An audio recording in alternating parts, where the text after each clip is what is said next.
Hey, what's up you guys? My name is Jess and this is Planted Hippie. Alright, so I am joining you today on this very cloudy, gloomy, rainy Florida day, but it is the perfect weather to go ahead and do a sit-down video and show you all my top 10 favorite houseplants that I've collected in the past year of being a plant parent.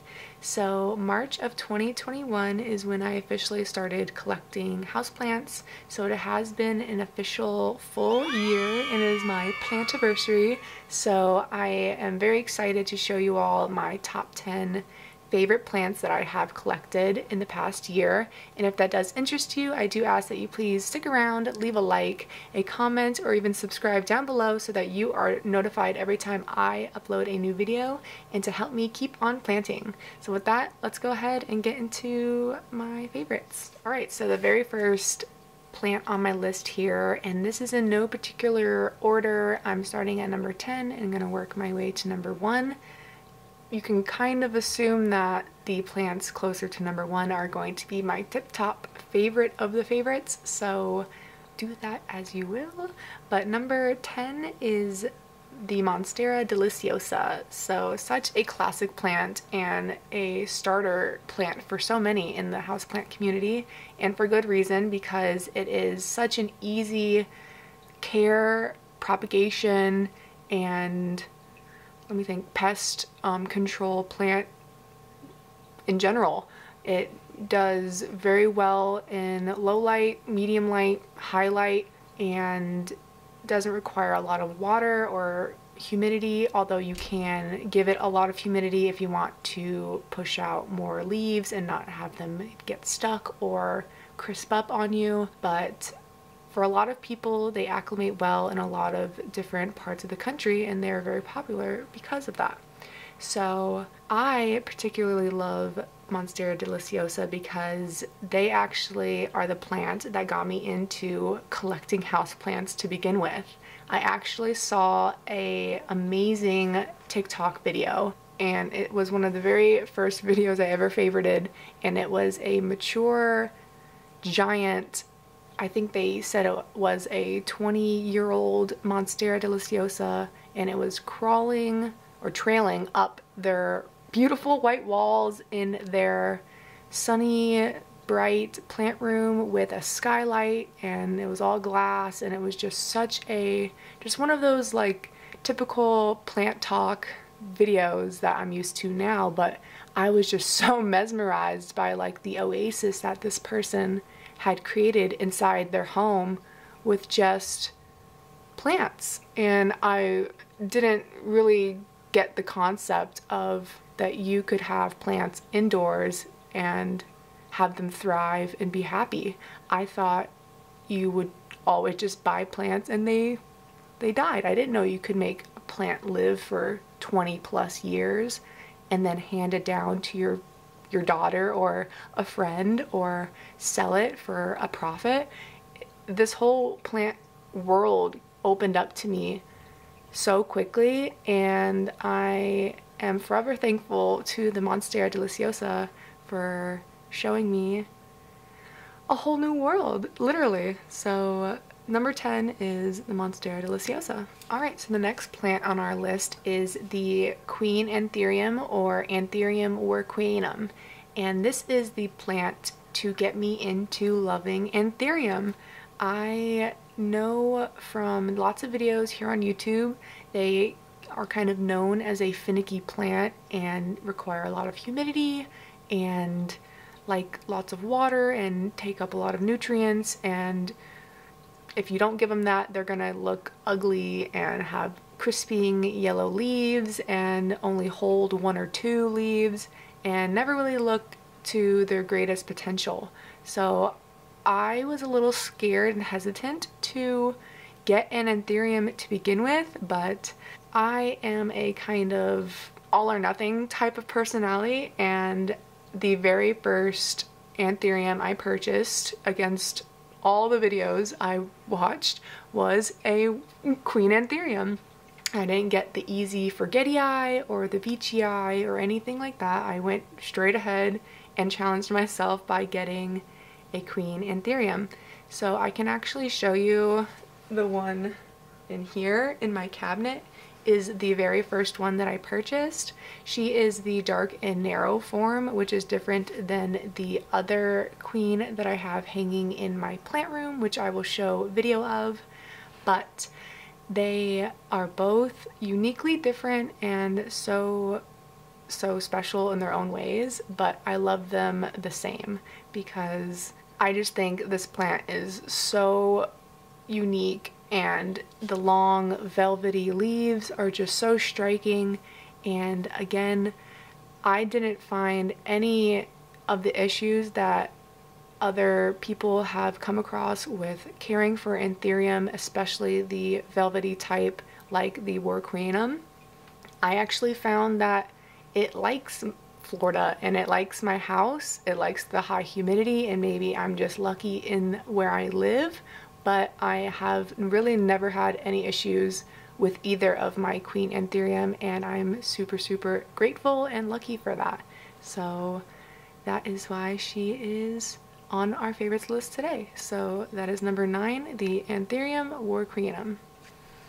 Alright, so the next plant on our list is the Booby cactus, and I will be leaving its real name up on screen, but I fell in love with this cactus because really of its name, I don't remember what video or where I first initially saw this cactus, but once I read its name and saw that it actually had like little boobs growing on it, I needed it. I wanted it to be my first rare plant, and fun fact, it is actually the very first plant I ever ordered online and had shipped to me in the mail.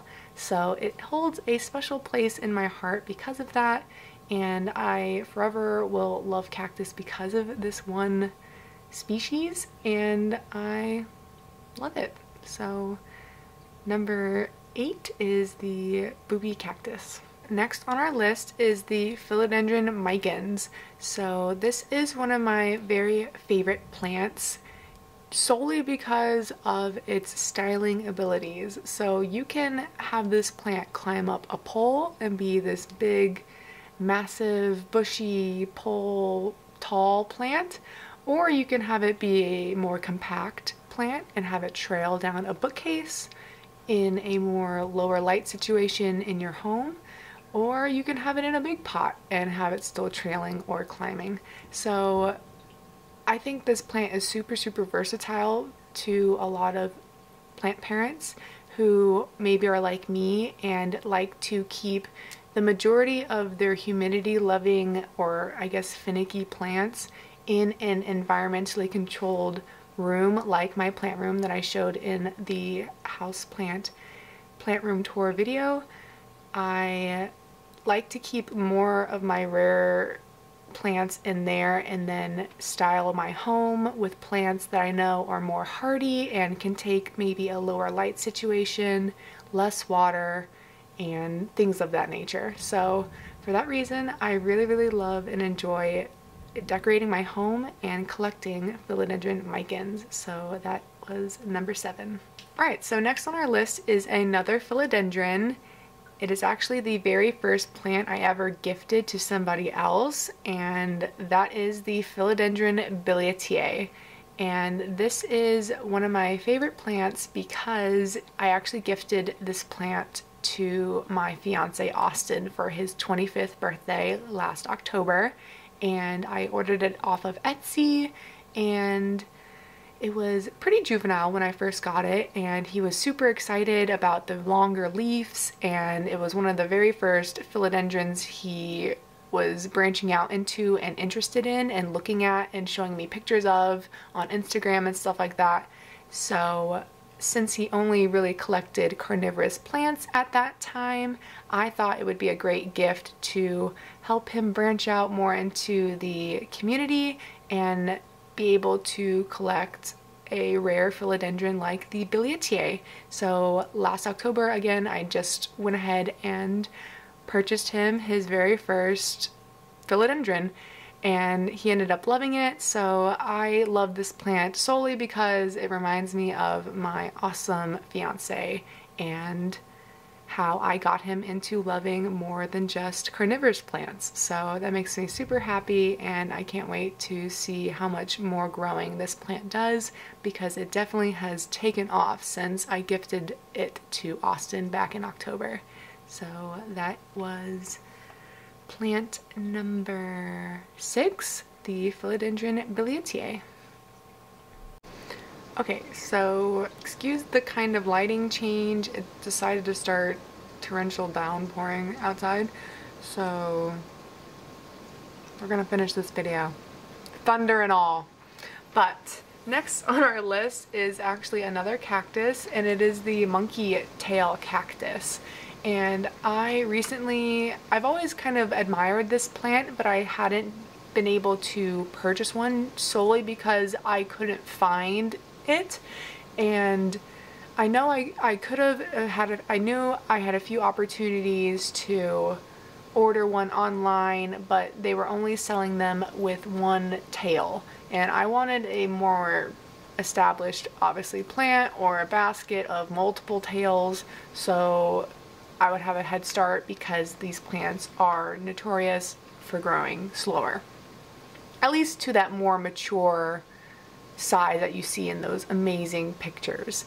So I was on the hunt for a really long time, and recently, to our trip to Arizona, I went to B&B Cactus Nursery. Shout out to Becca de la Plants for giving that nursery a platform and letting other people know about it, because I was able to stop in there on my trip to Tucson when we were in the city, and we made our way out to that nursery, and I was able to ask the owner if they had any Monkeytail Cactus, because that was the only thing I was looking for.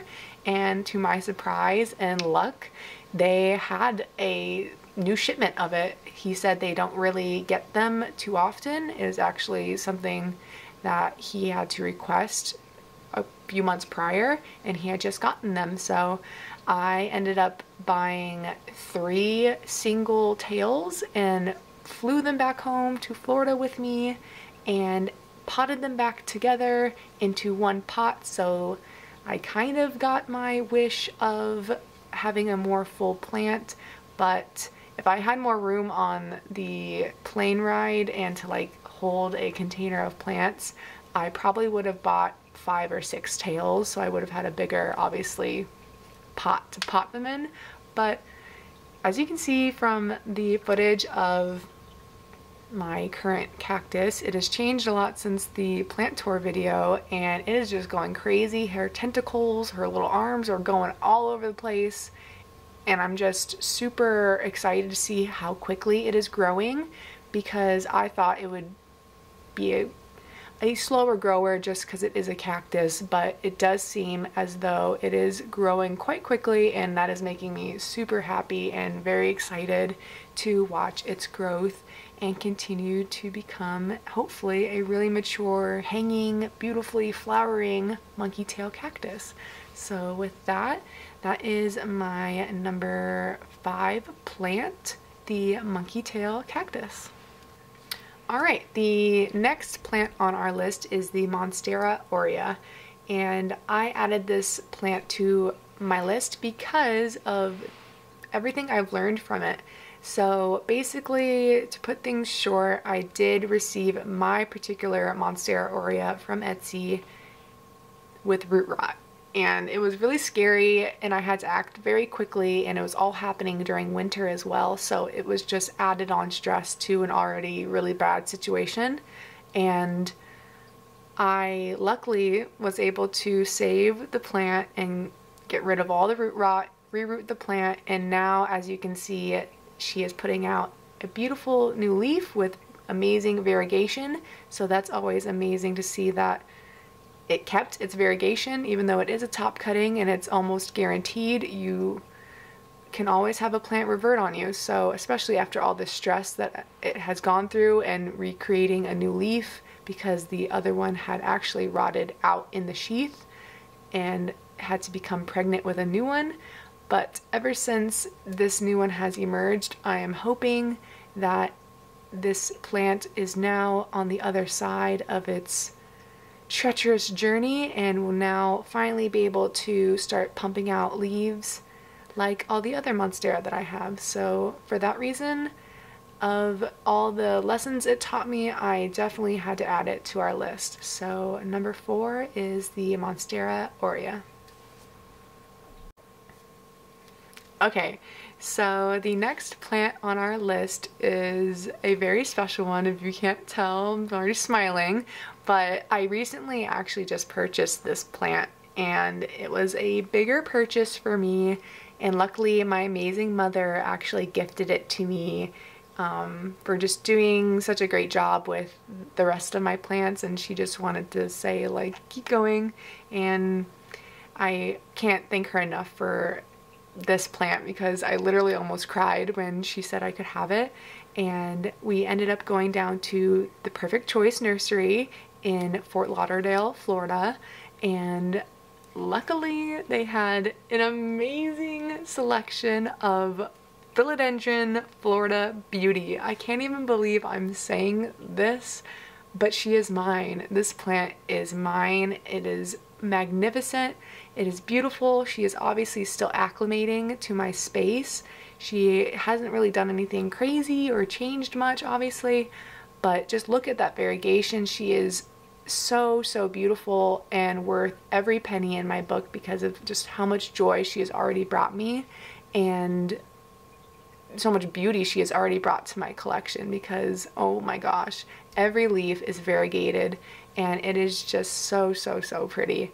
I absolutely will always remember this plant as from my mom and from such a fun trip, and remember my mom because of it, and for that I really love it, and it has become quickly one of my very top favorite plants, not because of its beauty but because of the amazing day and story that we had getting this amazing plant. So I love you, Mom, if you're watching, and thanks for the plant.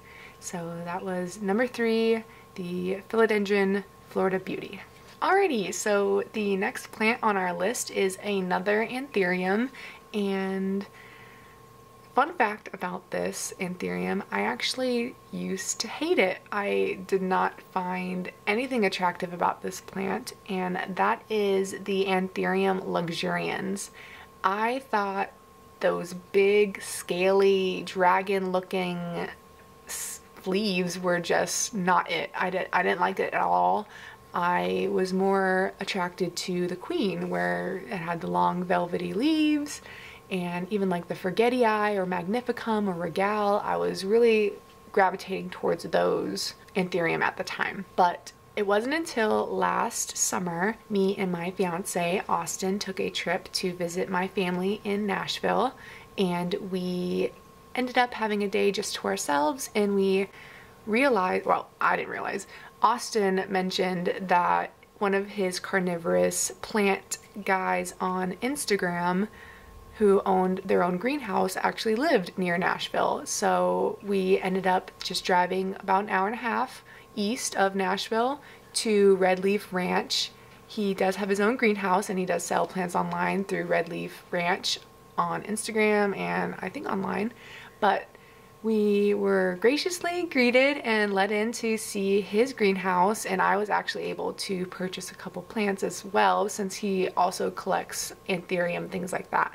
And he has an extensive Antherium collection there. So I was able to actually see an Antherium Luxurians for the very first time in person, and Dom actually had a mature flowering Antherium Luxurians, not for sale, but it was his mother plant. He had planned to obviously take seed from it and hopefully sell babies one day. But it was my first time seeing a Antherium Luxurians in person. And when I tell you, those leaves are so different in person, they just are.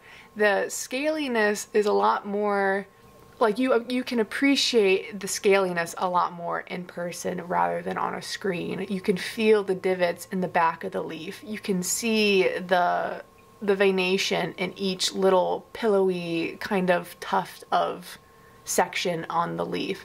It's just a really cool plant to look at, and in my care it has really exploded. I got this particular plant from Equigenera and it has just really taken off ever since I brought it home, and the leaves just really upsize very quickly. I couldn't be more happy with this plant, and I think it's just really cool how our preferences for plants and things like that can obviously change and evolve over time. And it's just a reminder to not close yourself off to specific plants or genuses just because you maybe don't get the best first impression right off the bat. So for that reason, I added the Antherium Luxurians to this list because it made me realize to never judge a plant by its cover. So with that, let's go ahead and get on to the next plant. Alright, so this is actually the very last plant on our list, and it may come as no surprise that it is the Monstera Albo.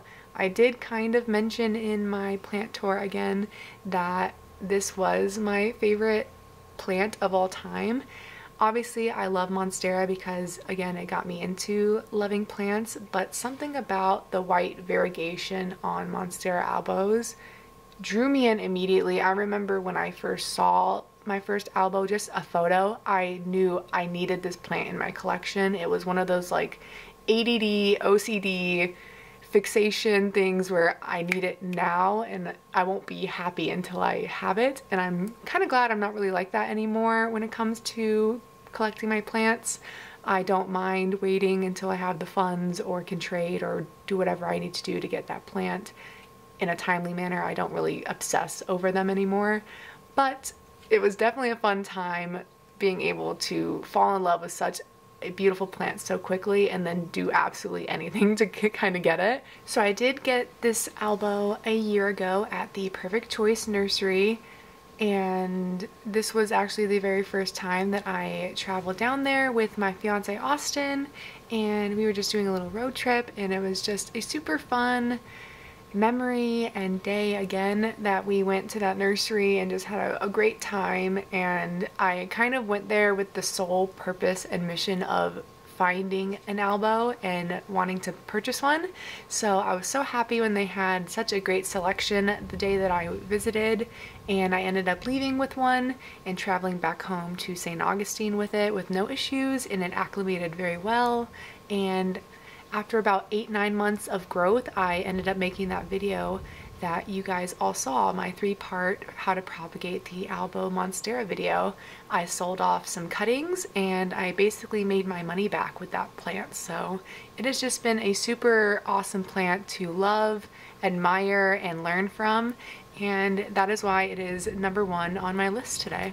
So that does wrap up today's video and bring us to the end of our top 10 favorite houseplants that I have collected in the first year of being a new houseplant parent.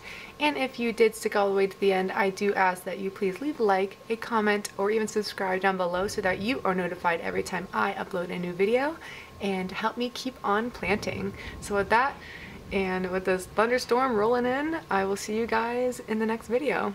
Bye!